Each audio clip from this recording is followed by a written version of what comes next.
क्यों है, ऐसा क्यों है, ये बात क्यों है, ठाकुर जी ने ऐसा क्यों किया, रुक्मणी जी ने ऐसी बात क्यों कह दी, किशोरी जी ने ऐसा क्यों किया, नंद बाबा का ये स्वभाव क्यों था, कंस ऐसा क्यों करता था।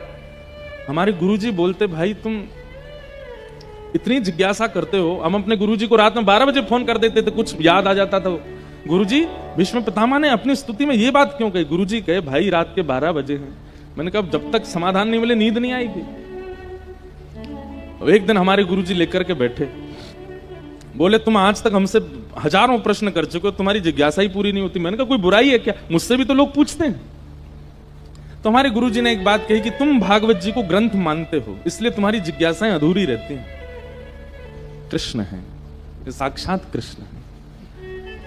ये कथा नहीं है, ये शब्द नहीं है, ये एक प्रवचन नहीं है, ये साक्षात कृष्ण का अनुभव कर रहे हैं हम। वक्ता के मुख से निकलने वाले शब्द भगवान के रोए हैं, भगवान के हस्तकमल हैं, चरण हैं, नेत्र हैं, कान हैं, नासिका है, अधर हैं, केश हैं, मुकुट है, पीतांबरी है।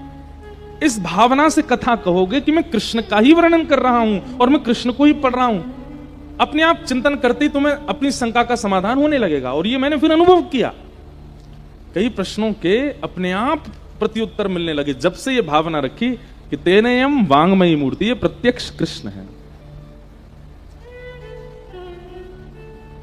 कथा का हमें तो ऐसा लगता है, प्रवचन का, कथा का, सत्संग का यह रूप है कि यहां उपस्थित होने वाले व्यक्ति की जिज्ञासाएं समाप्त हो जाती हैं, उसका कोई प्रश्न नहीं रह जाता। फिर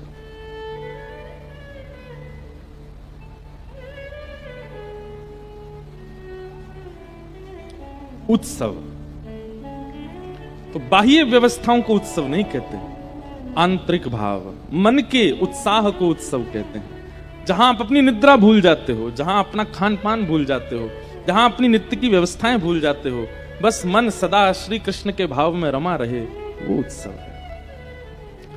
नंदस्त्वात्मज उत्पन्ने जाता ह्लादो महामना आहूय विप्रान् वेदज्ञान स्नातः सुचिरलंकृतः वाचयित्वा स्वस्तेनं जात कर्मात्मजस्य वै कारयामास विधिवत् पितृदेवार्चनम तथा। नंद बाबा के आत्मज उत्पन्न भयो है। आओ अब ब्रज की लीला में प्रवेश करते हैं। नंद बाबा के लाला भयो है। आत्मा वही जायते पुत्र। पुत्र किसको कहते हैं? पिता की आत्मा ही पुत्र बनकर के आती। कई बार बंधुओं ऐसा होता है कि पिता के दुर्गुण युक्त होकर के पुत्र आता है। कई बार पिता भले ही दुर्गुण युक्त था, लेकिन उसमें जो थोड़े सद्गुण थे, उन सद्गुणों से युक्त होकर के पुत्र आता है। यह बात निश्चित है कि पुत्र में कहीं ना कहीं कोई ना कोई गुण या अवगुण पिता का आता है। इसलिए पिता बनने की स्थिति में जब आप आने लगते हैं तो थोड़ा संभल जाया कीजिए, क्योंकि आपकी विचारधारा, आपकी क्रिया, आपका स्वभाव, आपके भाव, वो सब आपके पुत्र में आएंगे, पुत्री में आएंगे। आप कहेंगे हिरण्यकश्यप तो महादुष्ट था, फिर प्रहलाद कैसे हो गया, उनके परम भागवत भक्त कैसे हो गए? कई ग्रंथों में इसका प्रमाण दिया गया है कि हिरण्यकश्यप ने गर्भाधान से पूर्व भगवान का 108 बार नाम लिया था, और ये क्रिया उनकी पत्नी ने ही उनसे करवाई थी। तो भगवत स्मरण के द्वारा भले 108 बार स्मरण किया, वह स्मरण रूप ही पुत्र के रूप में प्रहलाद बना। पर पिता की आत्मा पुत्र रूप में आती है, यह बात निश्चित है। नंद बाबा बड़े प्रसन्न हैं।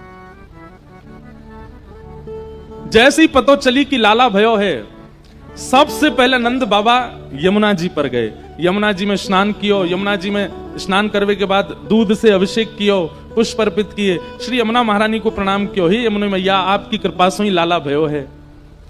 फिर दूसरा, नंद बाबा दौड़ करके ब्राह्मणों के पास गए। अभी लाला को देखने नहीं गए, सीधे ब्राह्मणों से जाकर के वंदन किया। बोले आप सब विप्रों की कृपा से लाला भयो है, भैया आप सबसे प्रार्थना, सब घर चलो, स्वस्ति वाचन करो, आप सब लाला को पहले आशीर्वाद दो, फिर कोई और आशीर्वाद देगो।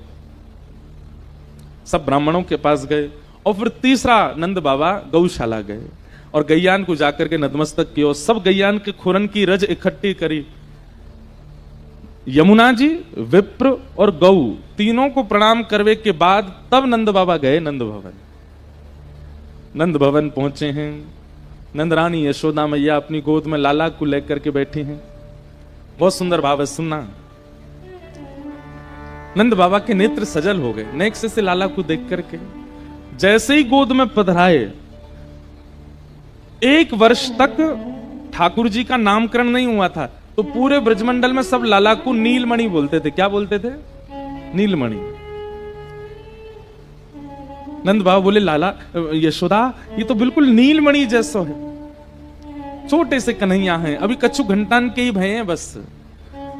नंद बाबा बड़े आनंद में भर गए। ठाकुर जी को देखते ही नंद बाबा की ऐसी स्थिति भई, तुरंत यशोदा मैया की गोद में पधरा करके और भंडार खोल दिए नंद बाबा ने। जितनी सामग्री थी अटारी पर चढ़ करके सब लुटाने लगे ब्रजवासियों को। क्या समझ में आया? ठाकुर जी जीवन में आएंगे तो संग्रह करने का मन नहीं करेगा। ठाकुर जी जीवन में आएंगे तो लुटावे को मन करेगा। जो है मेरे पास सब बांट दूं मैं। ये ठाकुर जी की स्थिति है।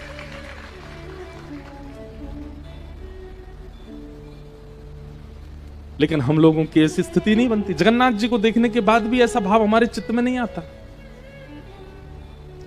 महाप्रभु जी ने, हमने महाप्रभु जी का दर्शन किया तो इसका यह प्रतिफल होगा कि हमारा संग्रह का ही मन होगा। ये भी मेरे पास रहे, ये भी मेरे पास रहे, ये भी मेरा हो जाए, ये करोड़ों का भी, वो मेरा प्रोजेक्ट चल रहा है वो भी मेरा हो जाए, ये भी हो जाए, वो सब मेरे हो जाए। लेकिन जिस दिन महाप्रभु जी ने हमको देख लिया, उस दिन ऐसी इच्छा हो जाएगी, मंदिर से निकलते ही महाराज कोई दिख जाएगा भावुक, इधर आओ भैया, ये लो सोने की चेन अपनी पहनो, तुम धारण करो। संग वाले कहेंगे क्या हो गया? बोले तुम भी आओ इधर, ये लो तुम भी पहनो। घर जाकर के मन होगा कि भाई कितना बांट दें बस सबको।